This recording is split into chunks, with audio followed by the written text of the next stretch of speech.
as hard as this week has been, what touched me the most was the reactions of the families of the victims. Absolutely astounding. Spontaneously, in their grief, they reached out to forgive the young man who murdered their loved ones. And they appealed to him. They said, it's not too late. Change. That's extraordinary. And that must come from a very deep spirituality.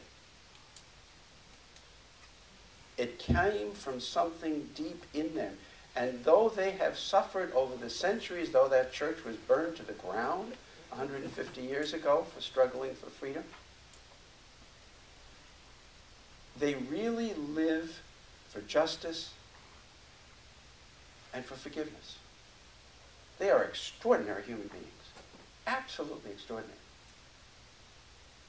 And it's a reminder to us all, I think, who are touched by this mystery, that even though the hatred is still there, the things that Martin Luther King Jr. and all others in the civil rights movement tried to overcome, it's still there, but it is not embittering them. The difference between them and ISIS is extraordinary. The people in ISIS feel a deep pain of injustice, and there has been great injustice done to people in that region of the world by ourselves and others. And their reaction is hatred of us and hatred of their own people who don't agree with them. The reaction in Charleston has been quite different. They would be very justified to be angry, to scream at that young man on the video conference that they had in the courtroom the other day, where he could hear their voices. They had every right, from a human point of view, to spew hatred at him. And yet they didn't. Where does that come from? What nourishes that? I think at this time all of us have to go back to some of the basics that are at the foundation of our own spirituality. The first source of wisdom in the Unitarian Fellowship is direct experience of that transcending mystery and wonder affirmed in all cultures, which moves us to a renewal of the spirit and an openness to the forces which create and uphold life. The rest of your sources of wisdom, you have about 8 or 9 of them, are all learning from other traditions, other religions, developing ethics, and so forth. But the foundation, the first principle, is developing within ourselves a sense of mystery about life, about the universe, about other people. It's a very sound and personally attractive foundation to which build spiritual identity. It doesn't begin with doctrines. It begins with listening to one's spirit and opening one's spirit to the beauties of nature and to the people that we meet. Direct experience. It's an act of faith that every person, no matter who they are, can intuitively sense something spiritual for themselves without the mediation of a teaching authority. Transcending mystery and wonder. You recognize something invisible which gives deeper meaning to life, but you acknowledge that it cannot be captured in propositional truth statements. And therefore you appeal to humility and wonder in accessing it. In all cultures. You recognize that from the earliest times, all human communities have been teaching in word and later in writing that there is something spiritual, invisible in this universe that deserves human attention, reverence, and response. Just like the little girl in the story that Steve read. That moves us to a renewal of spirit and openness to all forces which create and uphold life. You affirm that this transcendent mystery is not destructive. It's not demeaning of human dignity. It helps fulfill it. It renews our own inner self, and it beckons us to wonder and marvel at its power and beauty everywhere, even in the faces of our enemies. And it enhances our life and our relationships with everyone. It has a social dimension. So this first source of your wisdom in your Unitarian tradition is quite profound. And it's universal in its scope of appeal that everyone, no matter who they are, religious or not, can experience it. The 19th century German scholar Rudolf Otto, in his classic book, The Idea of the Holy, defines the sacred or transcendence as mysterium tremendum et fascinans. A mystery which instills awe. Tremens literally means makes us shake. It makes us shake with awe, but fascinans, it draws ourselves to it. William James, in his Varieties of Religious Experience at the turn of the 20th century, describes all religious experience. At its root, it's a sense of an unseen reality in the universe that our adjustment thereto brings about our ultimate good. This power or presence that steps beyond ordinary experience, and that's what transcendent means. It means step beyond, has been given various names in different cultures. God, gods, the Great Spirit, spirits in nature, eternal breath, Brahman, beauty, goodness, compassion. Whatever the names, they all connote that this force or dimension of life is real. It is both in the material world but not exhausted by it. It is inside all living beings and at the core of human consciousness. It beckons us to search its depth, and in so doing brings greater peace for our inner selves and for our relationships with others. And that's what those people in Charleston must have been doing day after day after day, reaching deep down into their tradition, sensing the well springs of hope, forgiveness, so that when tragedy hit, they didn't have to think. It was spontaneous the way they reacted. And the readings this morning from Singing the Living Tradition all illustrate one or more of these characteristics of your first source of wisdom. The selection from the Chinese Taoist master Lao Tzu teaches that the rhythm of existence, the way of the universe, is beyond the power of words to describe. And that only by wonder into wonder existence opens, through reflection. Muhammad Hafiz was a 14th century Iranian Sufi poet. And he envisions the transcendent as a beloved presence that's close to all and shines through nature. You are the breathing of the world, he beautifully proclaims. The breathing of the world. The great Hindu epic Bhagavad Gita speaks of breath also. That's what Brahman means. The breath of the universe is the true self, that spiritual force that dwells within everything. The divine seed of all lives, it says. Kenneth Patton, your own Unitarian minister in the early 20th century in Madison, sees the transcendent in human beings, not just in nature. And he reminds us that the mystery and revelations comes to us in the faces of our brothers and our sisters. And the words of those families in Charleston truly connote that in some way they saw that killer as a brother. And he himself said he almost did not go through with murder because they were so nice to him for an hour and had welcomed him off the street. No questions asked. Compassion, then, forgiveness, is also a door to transcendent mystery. All of these readings open our own understanding to a wider concept of spirituality and transcending mystery than other elements of religion normally do. Scholars of religion speak of 6 dimensions of all religions: myth or story, doctrine, ethics, ritual, community or institution, and mystical experience. I would argue that it's the last, mystical experience, or some sort of direct taste of a spiritual dimension to life, which is at the heart of religion, any religion, and makes it come alive.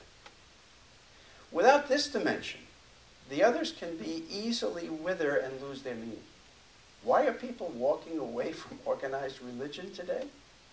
It's not nourishing that inner spirit. About 22% of Americans now no longer describe themselves as religious, but they describe themselves as spiritual seekers.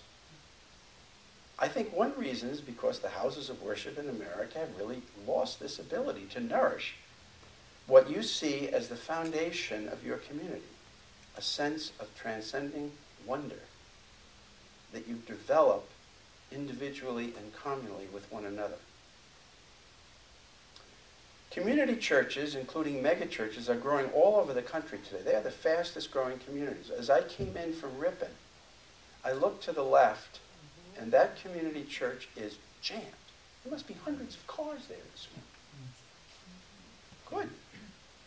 They nurture a very strong sense of community. And they help many recovering Catholics or recovering Lutherans, as they describe themselves, feel better about themselves and feel welcomed in warm communities. There's a very positive element in this, there's no doubt. However, I question if community is enough to nourish a sense of transcending mystery, real spirituality over the long haul. Warm community, contemporary media rituals that some of these larger churches do, some bordering on what I would call religious entertainment or Broadway Jesus. And I've been to some of them, and literally my skin crawls. I mean, I respect them, they're terrific, but I just say to myself, is this all it is? Religious entertainment and feeling good about oneself is not enough to create the conditions for a genuine spiritual experience. As a matter of fact, the more astute pastors of community churches today, especially the mega churches, realize this, and they're trying to find ways to develop spirituality. They know that spiritual experience requires more than this kind of communal celebration. Man and woman do not live by videos, trumpets, and strobe lights alone. Your first UUA source of wisdom does not start there with religious ritual, entertainment, but I think correctly with something that's more essential, a direct experience of something mysterious and yet powerful that cultivates a renewal of one's own spirit. This is healthy and profound and identifies the very foundation of what any genuine religious experience must be grounded in. It's talking about the mystical. Now, some questions. As a friendly outsider to your fellowship who agrees with so much of what you do and who you are and all of your sources of wisdom, I ask some questions. How does your fellowship nurture this central element of spiritual experience?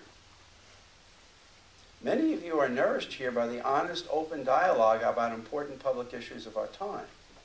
And I agree that your dialogues are exciting during your weekly gatherings. That's one reason I enjoy coming here so much. I couldn't do this in so many houses of worship. They'd throw me out. When I come here, I feel like the guy on the TV, the Ford commercial you've probably seen. He comes walking along with raw steak, and he kind of is flipping it to the lions, and they grab it. With you folks, you're interested in ideas, you're tolerant, you have great discussions. It's wonderful. All views are respected here, and frank conversation can occur. Community and ethics are alive and well in your fellowship. What about spirituality? How do you help one another nourish this? Many of you may be reluctant to pray, but what about meditation? Raja Yoga, as the Hindus call it, sitting, breathing, as the Buddhists describe it. Or are there other forms of cultivating this sense of transcending mystery and wonder that you practice, either as a fellowship or as individuals? Communing with the beauty of nature as summer begins. Contemplating the awesome pictures of stars from the Hubble telescope, which makes us breathless. Listening to an inspired musical piece. Gazing at an exquisite piece of art. Experiencing profound love in your relationships or caring service for those who suffer. If this is the first UUA source of wisdom, how is it promoted, both in your personal and fellowship lives? It just doesn't happen automatically.